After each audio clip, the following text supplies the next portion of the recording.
We live in a world that is always connected. Our phones are almost always with us, buzzing with updates.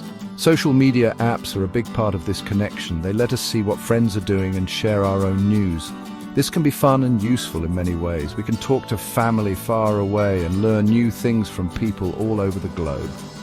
It feels like the world is at our fingertips, ready to explore and interact with. This constant connection, however, might be changing us in ways we do not always notice at first. These changes are not just about how we spend our time, they go deeper into how our brains work. Our brains are amazing organs that can learn and adapt to new things. When we use social media a lot, our brains start to adapt to that experience. Think about how quickly we scroll through posts and how often we check for new notifications. These small actions, repeated many times, can start to shape our habits of thinking and paying attention. It is important to understand these effects so we can make good choices about how we use these powerful tools.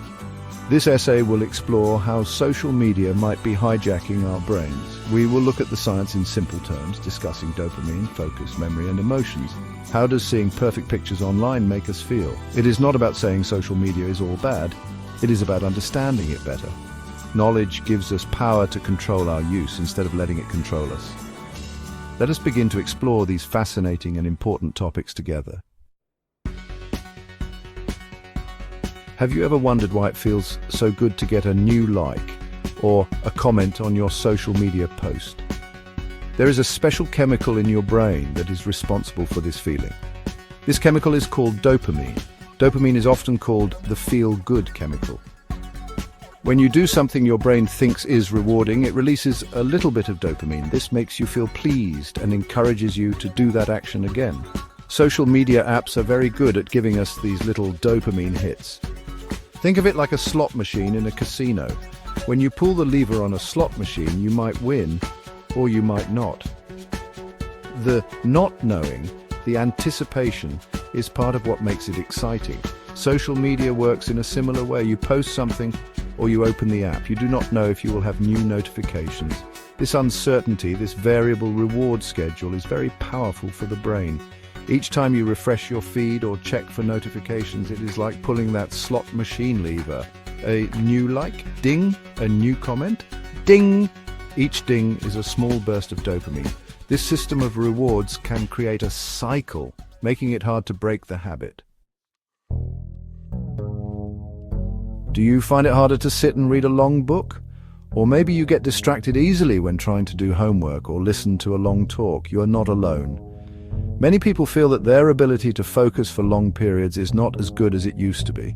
Scientists have been studying this. Some studies suggest that our average attention span has become shorter in recent years. Social media might be one of the reasons for this change. Think about how social media is designed. You scroll through a feed, seeing short posts, videos and pictures. Everything is quick and changes fast. Our brains get used to this constant stream of new information. We become very good at quickly scanning for something interesting. This skill can be useful in some situations, like when browsing the internet for a quick piece of information. However, this training in rapid attention switching can make it harder to engage in deep focus. Deep focus is what you need for activities like reading a complex book or having a long, meaningful conversation. Do you remember phone numbers anymore, or do you just look them up in your phone's contacts? How about birthdays? Do you rely on social media reminders? Many of us use our devices and the internet as a kind of external memory. If we need to know something, we can just search for it online. If we need to remember an appointment, we put it in our digital calendar. This is incredibly convenient. It frees up our minds from having to hold on to lots of small details. However, this reliance on external digital memory might have an effect on our own internal memory. The process of remembering things actually strengthens our brain's ability to remember. When we make an effort to recall information, we are exercising our memory pathways. If we stop making that effort, because the information is always easily available externally, those memory pathways might not get as much exercise. It's a bit like using a calculator for all math problems. You might become less skilled at doing mental arithmetic over time. Social media can be a place of great joy and connection. We see happy news from friends, like weddings, new babies, or exciting trips. We can share our own good moments and receive support and congratulations. These interactions can make us feel good, connected and part of a community. Seeing funny videos or inspiring posts can lift our spirits. For many, social media provides a valuable space to keep in touch with loved ones, especially those who live far away. However, social media can also lead to difficult emotions. One common issue is social comparison. On social media, people usually share the best parts of their lives. They post pictures where they look happy, successful, and like they're having a wonderful time. It is like looking at everyone else's highlight reel. When we see these seemingly perfect lives, it is easy to compare them to our own everyday reality, which includes not-so-perfect moments, struggles, and ordinary days. This comparison can make us feel like our own life is not as good or exciting. This feeling of not measuring up can lead to envy or a sense of inadequacy. Beyond the general emotional ups and downs, there is a growing concern about the link between heavy social media use and increased feelings of anxiety.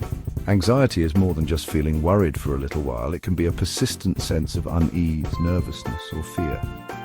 Several aspects of social media can contribute to these feelings. The pressure to present a perfect image online can be a significant source of stress. People may spend a lot of time choosing the right photo, thinking of a witty caption, and then anxiously waiting to see how many likes or positive comments they receive. This need for validation from others can be quite anxiety-provoking. If a post does not get the expected positive reaction, it can lead to feelings of disappointment or even a sense of rejection.